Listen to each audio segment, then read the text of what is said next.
Hi everyone! I recently finished Rasputin, The Downfall of the Romanovs by Antony Beevor, historian and author of nearly 24 books. This book was lots of fun and quite mind-blowing in how a cult of personality from the humblest of origins can infiltrate even the highest levels of government. In the early 90s, I was introduced to Rasputin as one of the stranger characters in the Neo Geo fighting game World Heroes, a series full of oddballs. Growing up on random internet message boards, Rasputin was occasionally described as a folk hero-like figure, having people convinced he possessed magical powers and mysteriously surviving multiple assassination attempts before finally being murdered. In reality, he was an obvious charlatan and generally awful person, likely guilty of multiple sex crimes.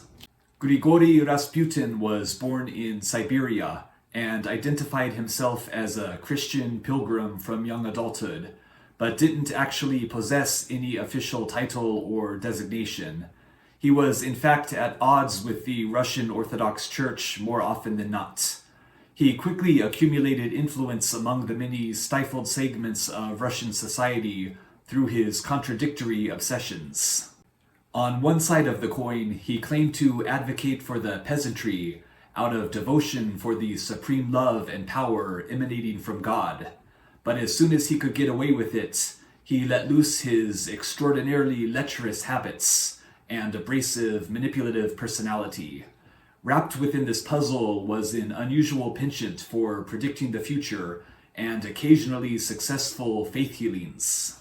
Besides just the man himself, this book includes a ton of history on the final generations of the Romanovs, the dynasty which ruled Russia from the 1600s to early 1900s, as well as Russia's disastrous war with Japan, involvement in World War I, and the lead up to the 1917 Russian Revolution.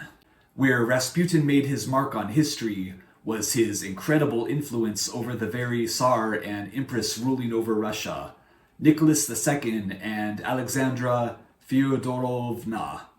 Alexandra became so obsessed with Rasputin's purported healing powers over their son, Alexei Nikolaevich, that Rasputin enjoyed an even greater influence over Alexandra than the Tsar himself, who was bizarrely passive and helpless to the situation.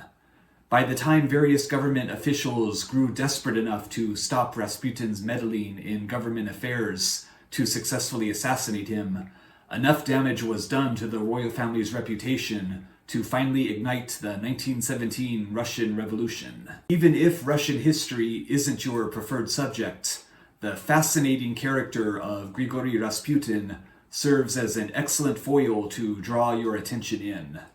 The book is also fairly short at just over 300 pages. Dense with information, it's sometimes difficult to keep up with every person involved, but it's not overly challenging overall.